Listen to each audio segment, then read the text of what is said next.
జగన్మోహన్ రెడ్డి గారి పాలన కొనసాగాలనే ఆకాంక్షతో వరప్రసాద్ రెడ్డి గారు, సురేష్ బాబు గారు స్వామివారి ఆధ్వర్యంలో 41 రోజుల పాటు ఈ యాగం నిర్వహించారు. నిర్విఘ్నంగా 41 రోజుల పాటు సాగింది. మధ్యలో ఒకసారి పాల్గొన్నాం. ఈరోజు నాకు అదృష్టం కలిగింది. జగన్మోహన్ రెడ్డి గారు కారణాంతరం వల్ల రాలేనందువల్ల ఆయన తరపున నేను, నా శ్రీమతి ఇద్దరం వచ్చి పూర్ణాహుతి కార్యక్రమంలో పాల్గొన్నాం.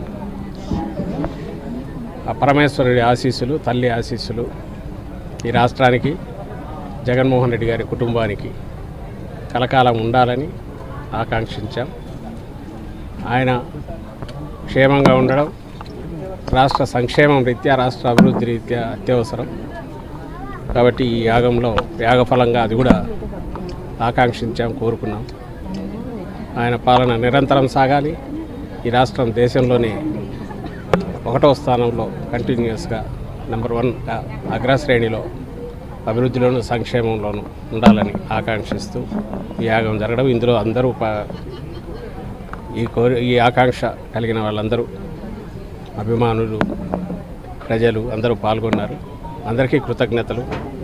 ఈ యాగం ఇంత నిర్విఘ్నంగా నిర్వహించినందుకు నిర్వాహకులు వరప్రసాద్ రెడ్డి గారు, సురేష్ బాబు గారు, ముఖ్యంగా స్వామివారిని కూడా, ఎందుకంటే 19లో కూడా వీరి ఆధ్వర్యంలో అప్పుడు ఐ థింక్ సంవత్సరం పాటు 2 సంవత్సరాల పాటు నిర్విఘ్నంగా జరిగింది. పాలకుడు రాష్ట్రం గురించి ఆలోచించాలి, ఆయన క్షేమం గురించి రాష్ట్రము ఆలోచించాలి అనే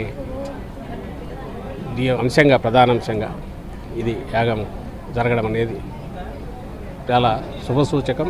యాగం సక్సెస్ఫుల్గా నిర్వహించేందుకు అందరూ వాళ్ళని అభినందిస్తున్నాను. Thank you.